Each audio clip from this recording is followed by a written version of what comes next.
Assalamualaikum warahmatullahi wabarakatuh. Sebelumnya, yang saya hormati dosen pengampu mata kuliah Teknologi Pengolahan Hasil Kelapa Sawit, Ibu Yarnisa STP MSI. Sebelumnya juga izinkan saya memperkenalkan diri. Nama saya Muhammad Irsan dengan NIM D1C12214 dari kelas R002. Nah, di sini saya akan mempresentasikan hasil tugas pengganti ujian mata kuliah Teknologi Pengolahan Hasil Kelapa Sawit. Selanjutnya, yang pertama, di mana tugasnya adalah menggambar penampang melintang buah sawit brondol dan keterangannya. Di sini dari gambar tertera jelas. Yang pertama ada mesokarp, yaitu daging buah. Kemudian yang kedua ada kernel, yaitu inti dari brondol sawit. Yang ketiga ada exokrap, yaitu kulit buah brondol sawit. Yang terakhir yaitu ada cangkang brondol sawit. Next. Berikutnya adalah pohon industri brondol kelapa sawit, yang dimana dimulai dari exocarp, di mana turunannya yaitu bisa dibuat produk bioetanol, biokar, dan biobriket, briket biomasa. Kemudian yang kedua ada mesocarp, yaitu daging buah, yang dimana turunannya itu menjadi crude palm oil, atau yang selanjutnya itu turunan lagi menjadi gliserol. Gliserol bisa menjadi produk biofuel. Kemudian ada sabun, minyak goreng, margarin, stearin. Di mana stearin ini bisa turunan produk lagi menjadi lidin. Dan kemudian ada lotion. Yang ketiga ada endocarp, yaitu cangkang brondol sawit. Yang dimana turunan produknya yaitu ialah bahan bakar biomasa, bioplastik, kemudian ada arang. Kemudian yang keempat ada kernel atau inti buah, yang dimana turunannya itu palm kernel oil, yang dimana bisa diturunkan lagi menjadi biodiesel, minyak goreng, emulsifier, dan kosmetik. Next. Selanjutnya ada parameter mutu crude palm oil, yang dimana ini kadar asam lemak bebas, yaitu parameternya 3% hingga 3 hingga 4,5%. Kemudian ada kadar air 0,16 hingga 0,25%. Dan terakhir ada kadar zat pengotor yaitu 0,01 sampai 0,04%. Nah, next adalah penjelasannya. Yang pertama ada kadar asam lemak bebas, yaitu asam yang dibebaskan pada hidrolisa lemak. Asam lemak bebas dalam konsentrasi tinggi yang terkait dalam minyak sawit sangat merugikan. Reaksi ini dipercepat dengan adanya faktor-faktor panas, air keasaman, dan katalis atau enzim. Semakin lama reaksi berlangsung, maka banyak ALB yang terbentuk. Minyak atau lemak dapat dihidrolisis menjadi gliserol, dan asam lemak karena adanya air. Minyak yang telah terhidrolisis menjadi berwarna coklat. Kemudian yang kedua ada kadar air. Kadar air adalah banyaknya kandungan air yang terdapat di dalam sampel. Kadar air dapat mempengaruhi mutu CPO. Semakin tinggi kadar air, maka semakin rendah mutu CPO. Air dalam minyak hanya ada dalam jumlah kecil. Jika kadar air dalam minyak sawit uh, kurang dari 0,15% akan memberikan kerugian mutu minyak, di mana tingkat kadar air yang demikian kecil akan sangat memudahkan proses oksidasi minyak itu sendiri. Tetapi jika kadar air dalam minyak sawit lebih dari 0,15%, maka akan mengakibatkan terjadinya hidrolisis lemak, di mana hidrolisis dari minyak sawit akan menghasilkan gliserol dan asam lemak bebas yang menyebabkan ketengian dan menghasilkan rasa bau tengik pada minyak tersebut. Yang ketiga ada kadar zat pengotor, adalah keseluruhan bahan-bahan asing yang tidak larut dalam minyak.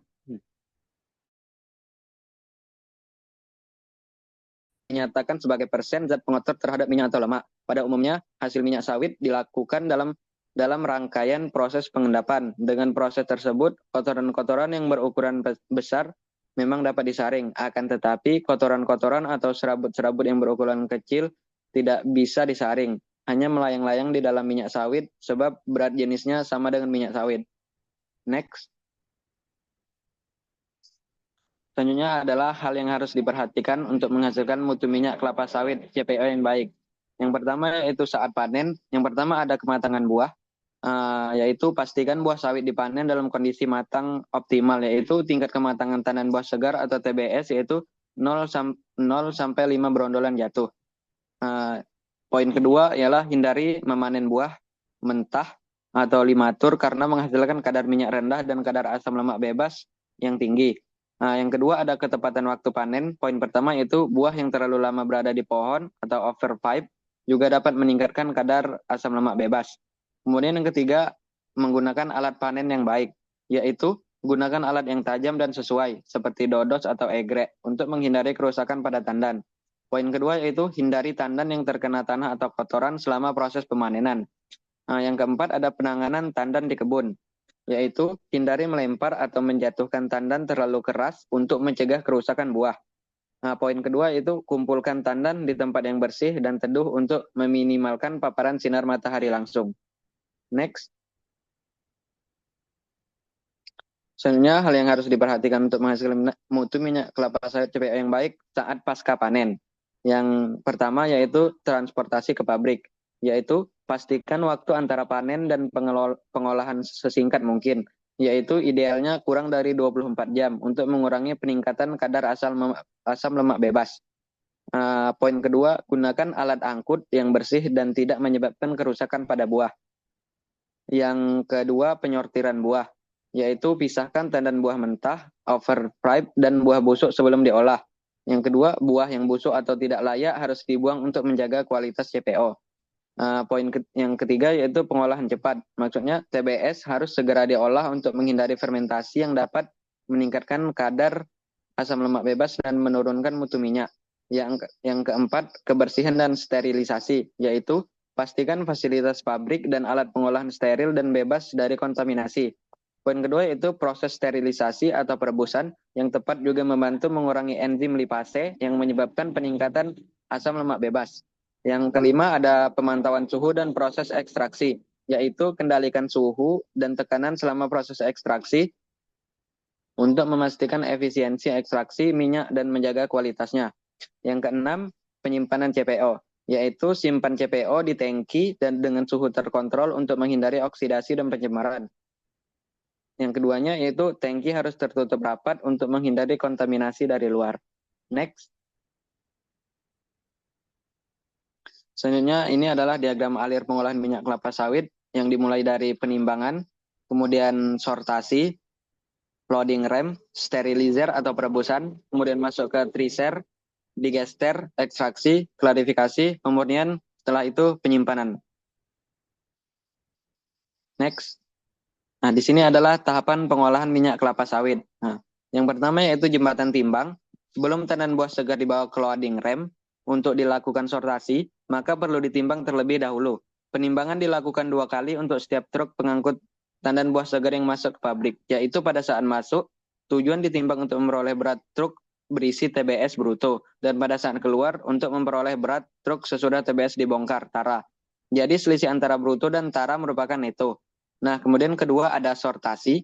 Sortasi panen adalah suatu cara pemeriksaan panen untuk mendapatkan sejumlah data yang menggambarkan kematangan buah sawit berdasarkan berondolan yang lepas. Tujuan sortasi dilakukan untuk mengetahui kedisiplinan panen yang dilakukan di kebun.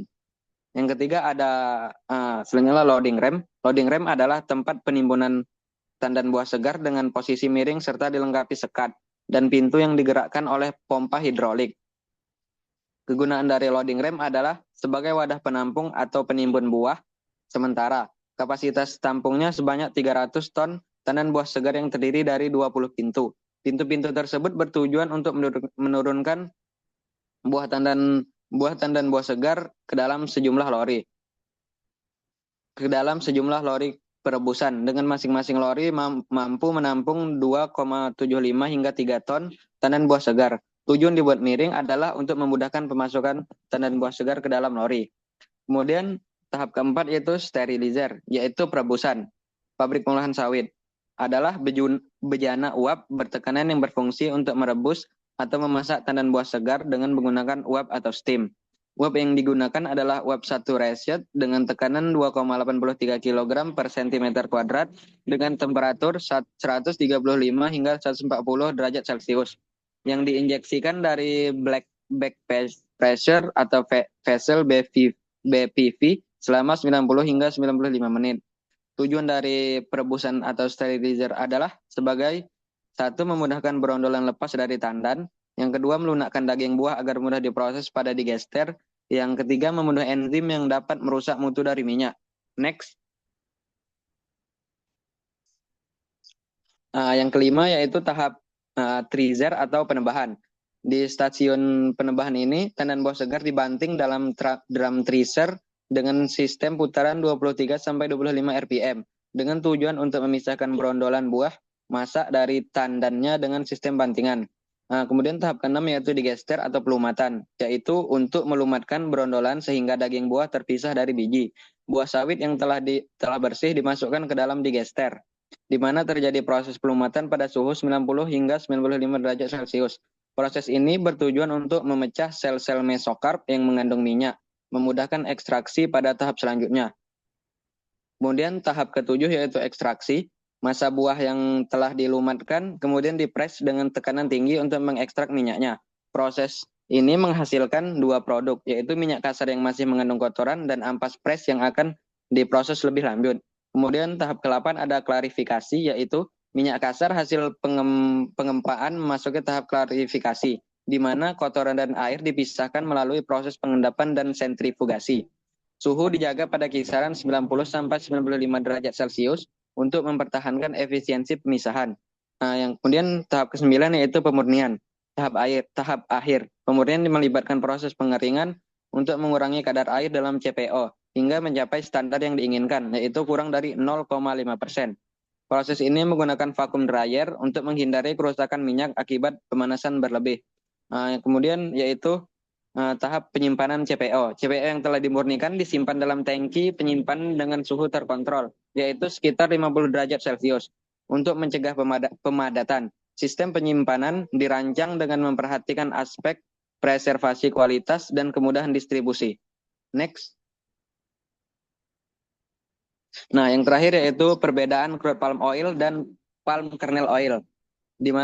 Yaitu crude palm oil dan palm kernel oil merupakan produk yang berasal dari buah sawit. Namun keduanya mempunyai perbedaan, yaitu CPO menggunakan daging buah sawit sebagai bahan bakunya, sedangkan PKO menggunakan inti buah sawitnya, yaitu kernelnya.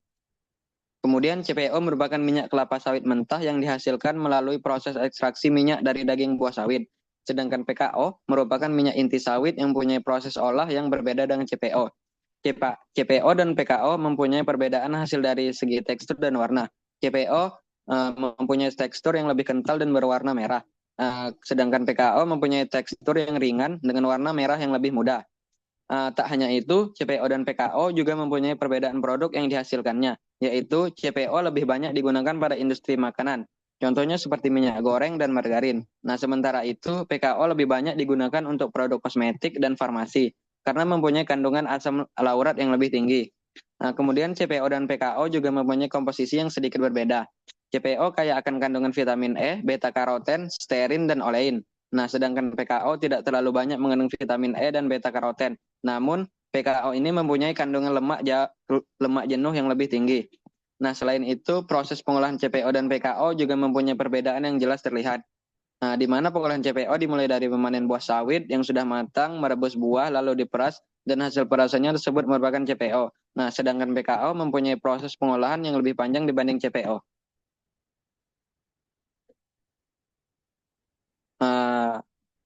Mungkin cukup sekian presentasi dari tugas mata kuliah teknologi hasil pengolahan kelapa sawit saya.